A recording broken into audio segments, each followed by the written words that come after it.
How good is your English? Do you think you should improve it? Se você entendeu o que eu disse e acha que sim, ou se você não entendeu e gostaria de entender, aqui está a sua oportunidade. Está chegando no Brasil a Global Amazon, uma escola de inglês criada nos Estados Unidos com foco em ensinar inglês para brasileiros que moram lá. O sucesso foi tão grande que aqui no Brasil, empresas se interessaram em ter a Global Amazon ensinando inglês a seus funcionários. Dessa forma, aproveitamos a oportunidade e estamos iniciando turmas aqui no Brasil.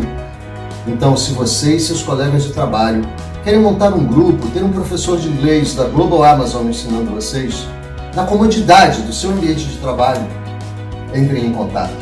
Trabalhamos com método e materiais próprios. Venham aprender inglês conosco. Venham para a Global Amazon. Global Amazon Center. English for everyone.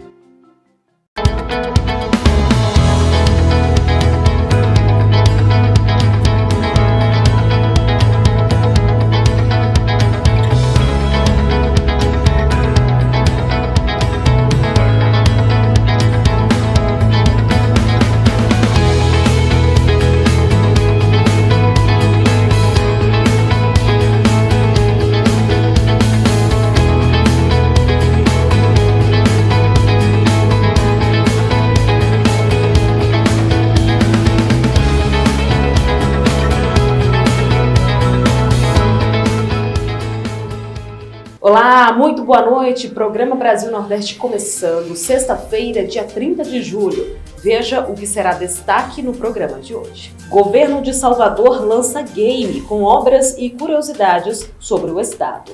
Em live, Bolsonaro lança dúvidas sobre urnas eletrônicas, mas disse não ter prova de fraudes. Universidade Estadual do Ceará desenvolve teste rápido de Covid com resultado em até 5 minutos. Hoje é sexta-feira, dia do quadro Parla África, com o professor Altair Maia. E ainda as análises políticas do jornalista Sandro de Moura. Vamos juntos, essas e outras notícias agora.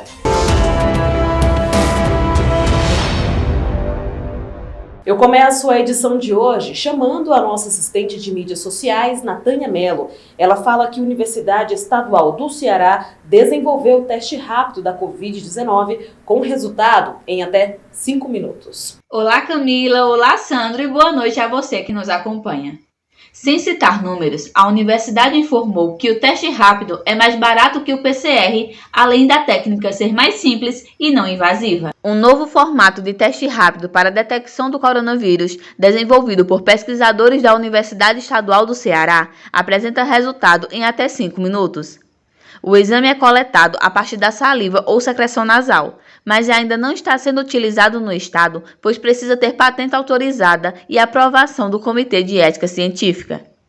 De acordo com a universidade, o teste desenvolvido é tão eficaz quanto o RT-PCR, considerado o exame padrão ouro para diagnóstico de Covid-19. O PCR é realizado também por meio de cotonete e tem maior sensibilidade no resultado quando realizado entre o 3º e o 7º dia de sintomas. Conforme a instituição, o teste fornece resultados de forma segura e não demanda mão de obra extremamente qualificada no processo de análise. E governo de Sergipe anuncia redução de toque de recolher. O governo de Sergipe anunciou, nesta quinta-feira 29, a redução do toque de recolher no estado.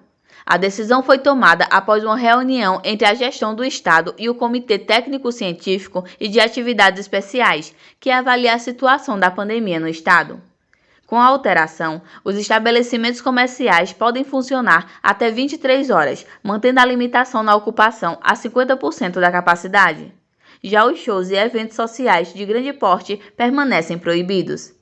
Para fazer a redução, o governo levou em consideração a diminuição no número de casos e mortes por Covid-19, além da ocupação de leitos pela doença no estado. E Ministério Público de Contas pede inconstitucionalidade de resolução do TSE que permite uso de verba da educação para pagar aposentados lá em Pernambuco. Natânia Mello.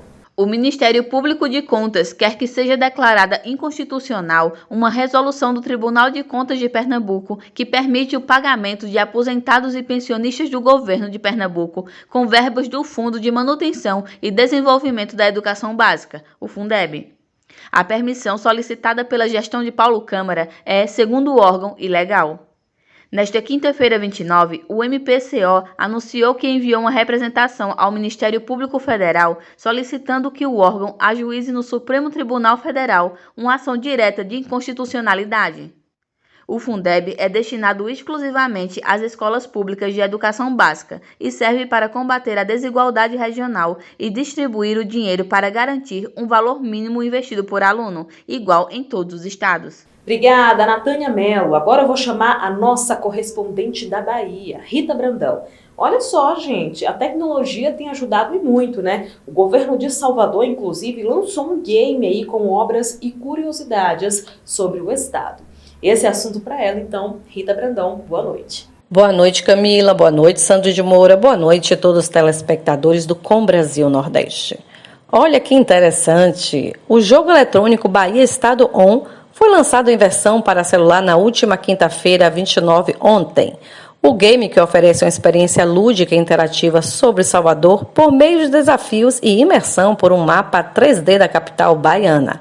Esta é a segunda versão do jogo, que foi lançada inicialmente para jogar em um navegador de internet. O game possibilita que o jogador percorra as principais intervenções entregues na capital baiana. O objetivo é percorrer o mapa, clicar em pontos destacados onde já foi ou está sendo realizada alguma obra e responder perguntas sobre a região selecionada.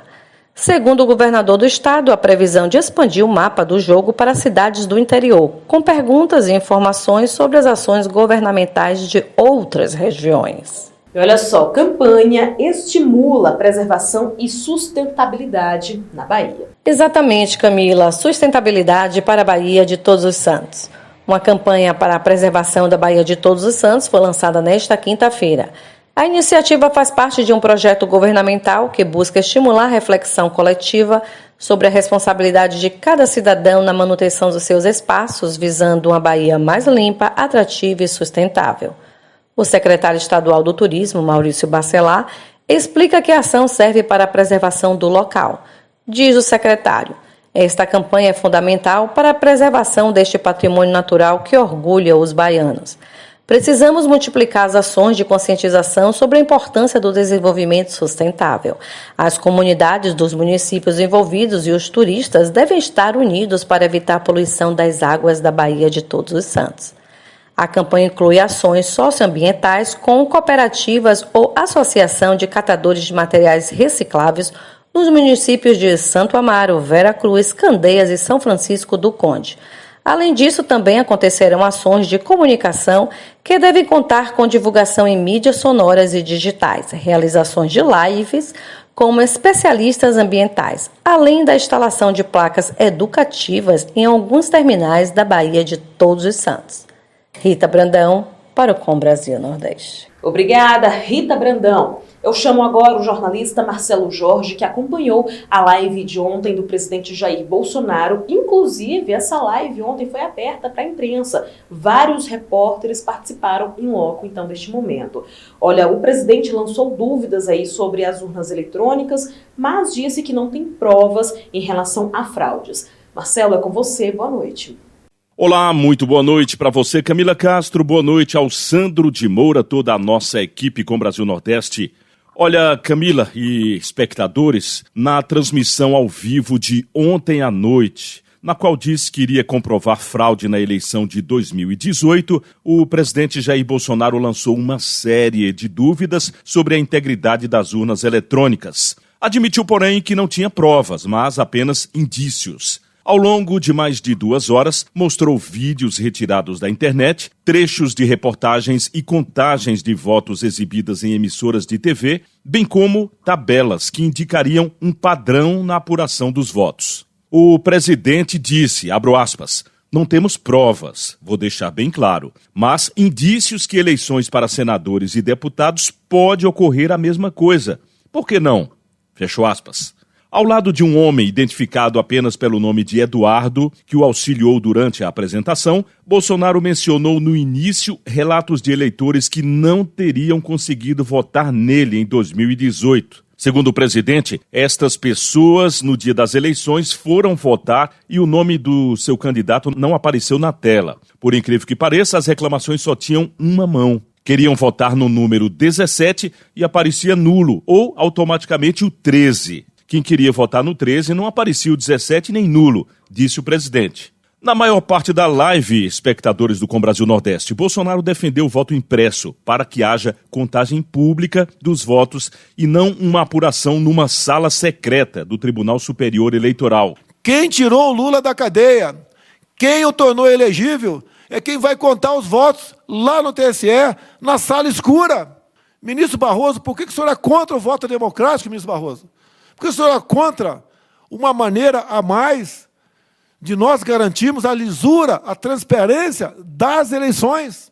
Bolsonaro também usou boa parte do tempo para defender seu governo e alertar para riscos de uma eventual vitória do ex-presidente Lula na disputa de 2022. Em determinado momento, inclusive, Bolsonaro exibiu o vídeo de um jovem que simulou o funcionamento de um programa falso de votação que ele mesmo criou. Nele, votos poderiam ser desviados. Uma pessoa digita determinado número e o voto é computado para outro candidato. Finalizando, Bolsonaro mostrou uma tabela em que haveria um padrão matemático na apuração do segundo turno da eleição presidencial de 2014, disputado entre Aécio Neves e Dilma Rousseff. O Bolsonaro falou que pessoas especialistas no assunto, de matemática, probabilidade e estatística, buscaram saber se existia algum padrão. Que as curvas de Aécio e Dilma, Aécio começou lá em cima e Dilma lá embaixo, e elas foram se aproximando. Quando se cruzaram, estabeleceu-se um padrão dali para frente, e não tem padrão em eleições, segundo o presidente Bolsonaro. Olha, Camila e telespectadores do Com Brasil Nordeste, certamente essa discussão da utilização ou não do sistema de voto impresso auditável ainda vai render muito assunto. O ministro do TSE, Luiz Roberto Barroso, deve também se manifestar a respeito, até porque ele foi citado durante toda a live do presidente Bolsonaro, e nós da imprensa vamos continuar acompanhando, trazendo aqui para o telespectador do Com Brasil Nordeste, para o web espectador, as informações precisas. O que, na verdade, todos nós brasileiros sonhamos e queremos para as eleições é sempre transparência. A todos uma excelente noite e um excelente final de semana que começa. Um abraço a todos e até segunda-feira aqui no Com Brasil Nordeste. Do Nordeste, Marcelo Jorge. Obrigada, Marcelo Jorge. Até segunda-feira. E olha, gente, que coisa boa, viu? Hoje nós temos estreia aqui no programa Brasil Nordeste. É a Auri Aragão, assistente de mídias sociais, e ela vai falar sobre o Ceará, viu? Que identificou aí 4 casos da variante Delta. Isso é muito preocupante, né? Auri, é com você, seja muito bem-vinda à nossa equipe. Boa noite, Sandro de Moura, Camila. Temos notícias do estado do Ceará. Ontem, dia 29, foi detectado no Aeroporto Internacional Pinto Martins de Fortaleza 4 pessoas com a variante Delta. A Secretaria da Saúde do Ceará, juntamente com a Anvisa, informou que 4 exames RT-PCR realizados no Centro de Testagem de Viajantes do Aeroporto Internacional de Fortaleza foram identificados como variante Delta do coronavírus.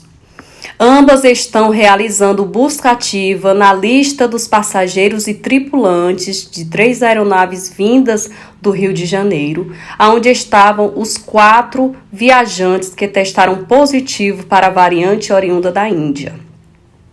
Os 4 passageiros, entre mulheres e um homem com idade entre 22 e 26 anos, são moradores de Fortaleza 2, Caucaia e Itapipoca.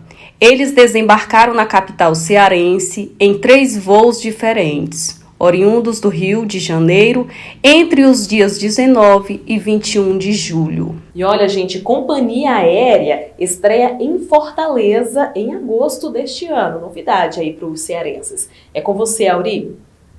A Itapemirim Transportes Aéreos, ITA, estreia em Fortaleza no dia 1º de agosto, próximo domingo, com o voo do Aeroporto Internacional de Fortaleza para o Aeroporto de São Paulo, Guarulhos, com escala em Natal, no Rio Grande do Norte.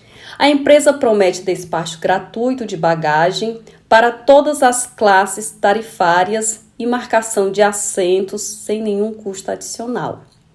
Os voos da ITA serão realizados por aeronaves Airbus A320, com capacidade para transportar confortavelmente até 162 passageiros.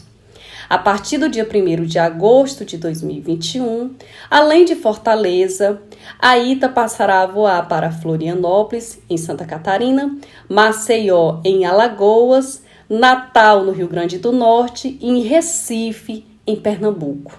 Tá aí, esse foi o primeiro dia aí de participação da Auri, a nossa assistente de mídias sociais, que também vai trazer aí muitas informações importantes para contribuir com este projeto, né, que é o Programa Brasil Nordeste. Boa sorte, viu? E olha, hoje é sexta-feira, dia do quadro Parla África, com o professor Altair Maia, que vai falar, gente, sobre os negócios envolvendo o Brasil e a África. É com você, professor. Ótima noite.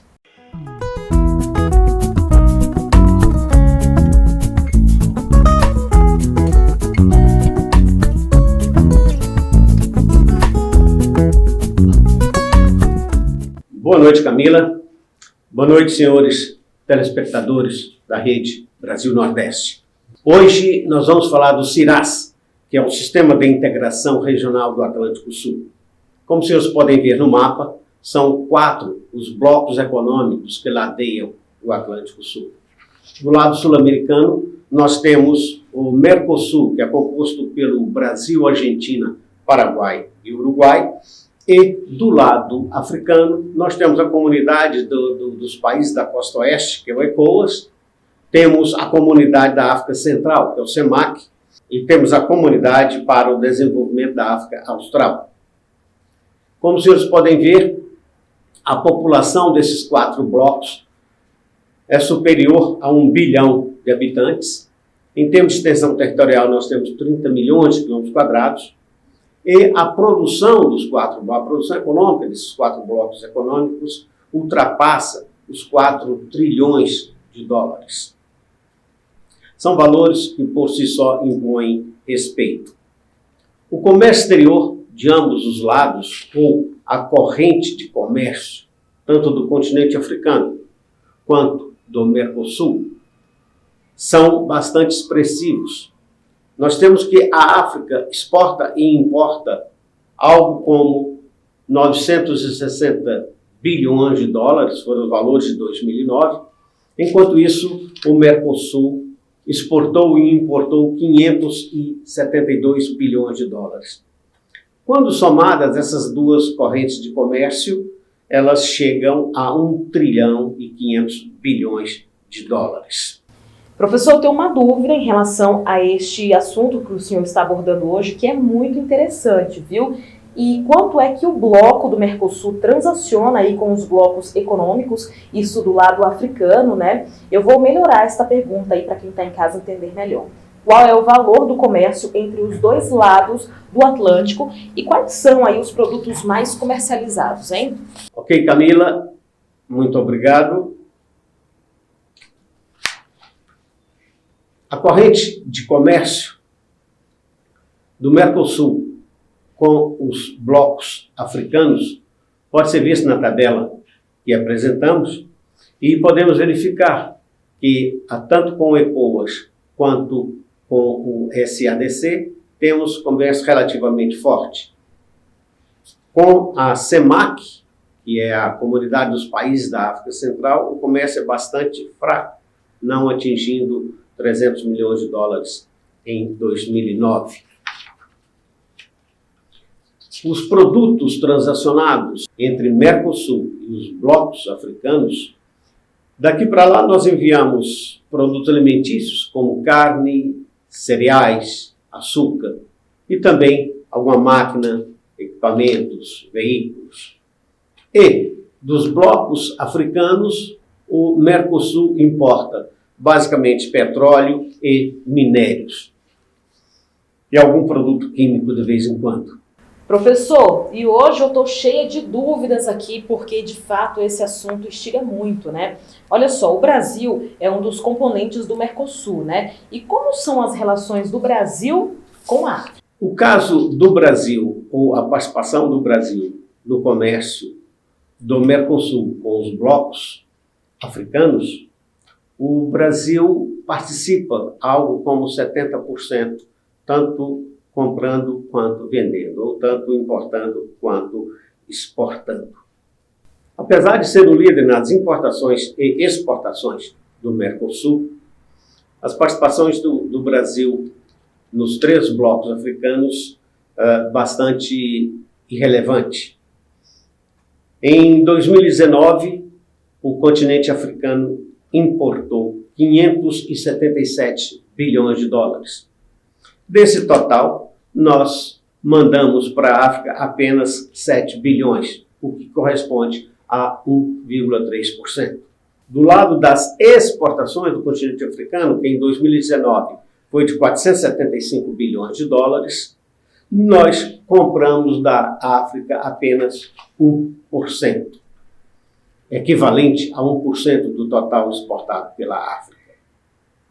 E quando se analisa a participação brasileira no comércio com cada um dos blocos, essa participação se mantém, tanto em valores quanto em percentuais.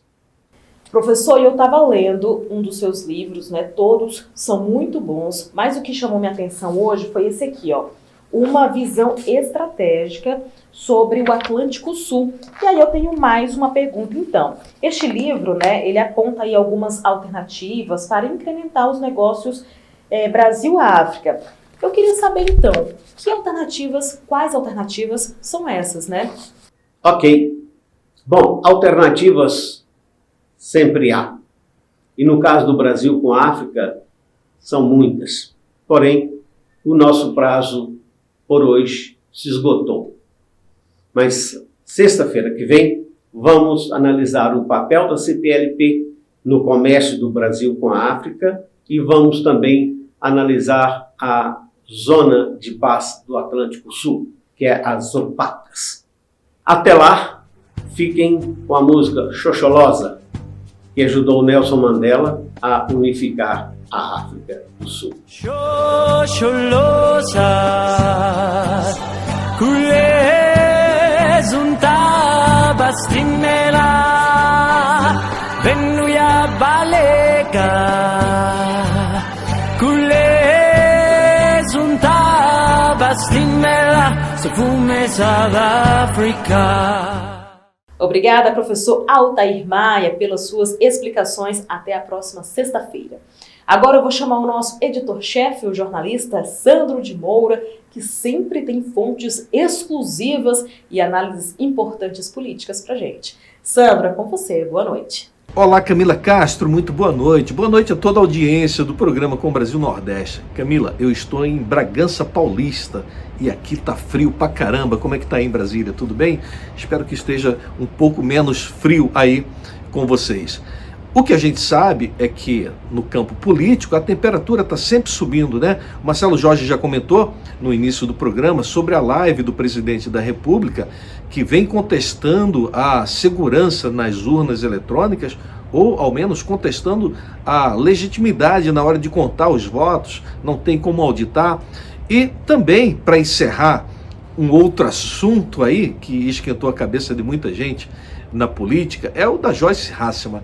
Eu quero só trazer aqui, lembrar os nossos telespectadores que nós na segunda-feira trouxemos com exclusividade, né, fatos de que a deputada havia se machucado, muito provavelmente sozinha, por conta de uma fonte segura que havia passado para a gente essa informação. A deputada Joyce Hasselman, ela faz uso de medicamentos fortes, como ela mesma já admitiu, mas também faz uso de álcool. Isso que a grande mídia não tem falado, mas a verdade, segundo esta fonte, é que ela enfia o pé na jaca, toma bebida alcoólica e a combinação com esses remédios controlados, a gente sabe que não são dos melhores. A Polícia Civil do Distrito Federal entrou no caso e ontem todas as mídias, os colegas de imprensa, colocaram exatamente isso que a gente já havia falado na segunda-feira, nós já havíamos antecipado. A Polícia Civil chegou à conclusão que a deputada se acidentou sozinha, que ninguém entrou no apartamento da deputada, não há o menor vestígio de que alguém possa ter entrado ali, e a Polícia Civil, então, fica com a hipótese da deputada ter caído, se debatido um acidente doméstico. Foi descartado também a possibilidade do esposo médico, o esposo da Joyce, que é médico, foi descartado também a possibilidade dele ter agredido a deputada. Isso aí nós já havíamos antecipado aqui também, porque segundo a fonte, ele é um camarada extremamente pacífico e morre de medo até da deputada. Olha, para finalizarmos a nossa participação de hoje, a gente fica com as boas notícias, né? Cada vez mais tem caído o número de casos de contaminação no Brasil, as cidades já começam a abrir os seus negócios. Aqui mesmo, em Bragança Paulista, onde eu tive o mês passado, tinha muita coisa fechada, agora algumas já reabrindo. Nós lamentamos pelos comerciantes que não vão abrir mais suas portas porque quebraram. E aí, irresponsabilidade de muitos governadores e prefeitos que saíram trancando as cidades, dizendo que iam cuidar da saúde e que a economia via depois. E agora eu quero saber como é que vai ficar a vida de milhares de pequenos e médios comerciantes que quebraram na espinha, não vão conseguir voltar mais à sua atividade comercial. E claro, se faz muita propaganda das vacinas, né, que os casos têm caído por conta da vacina. Em parte isso é verdade. A verdade é que uma outra contribuição para a diminuição dos casos da Covid-19 no país é também a imunidade do rebanho. Muita gente se contaminou, muita gente criou a resistência e com isso, óbvio, junto com a vacinação que tem se ampliado, efetivamente vai caindo o número de casos, graças a Deus, no nosso país. Temos que continuar mantendo o cuidado do distanciamento social. Em alguns lugares, quando tiver com várias pessoas, o uso da máscara é importante, né? Mas também não vamos aqui criar aquele pânico, porque eu passo às vezes por algumas pessoas em bosques, em jardins, a 5 metros de distância, e a pessoa está de máscara. Quer dizer, se a pessoa está de máscara no meio de um bosque, então eu não sei onde que a gente vai poder ficar sem máscara. Mas é importante o cuidado, a higiene, óbvio, né? A higienização das mãos, álcool em gel, tudo isso que a gente já sabe. Olha, Camila, eu volto com você nos estúdios, desejando a todos um ótimo final de semana, dizer que estou me recuperando bem da cirurgia que vim fazer aqui em Bragança Paulista, tanto que eu já estou sem óculos, né? Estou me achando até estranho, não sei você, mas eu estou me achando estranho sem óculos. Mas quero desejar a todos um ótimo final de semana e agradecer as mensagens que recebi de apoio de muitos amigos em todos os lugares do Brasil. Sandro de Moura, de Bragança Paulista, para o Com Brasil Nordeste. Até a próxima. Obrigada, Sandro de Moura, sempre com pontuações, informações importantes. Hora de abraçar as cidades aniversariantes de hoje. Ceará Mirim, que fica no Rio Grande do Norte. O prefeito é Júlio César Câmara. Baianópolis, na Bahia, que é comandada por Jandira Xavier. Santana do Livramento, no Rio Grande do Sul, também está completando aniversário. A prefeita é Ana Luísa Moura. Parabéns a todas as cidades aniversariantes. Hora de conferir o De Olho na Rede. Do negão desse com medo do bode. Vai, negão! Traz a escada aqui pra eu descer do telhado, negão.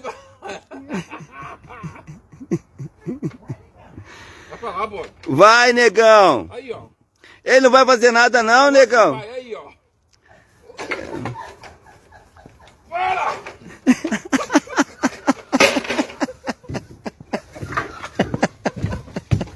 Ai, caramba! Ai, caramba! Ai, caramba!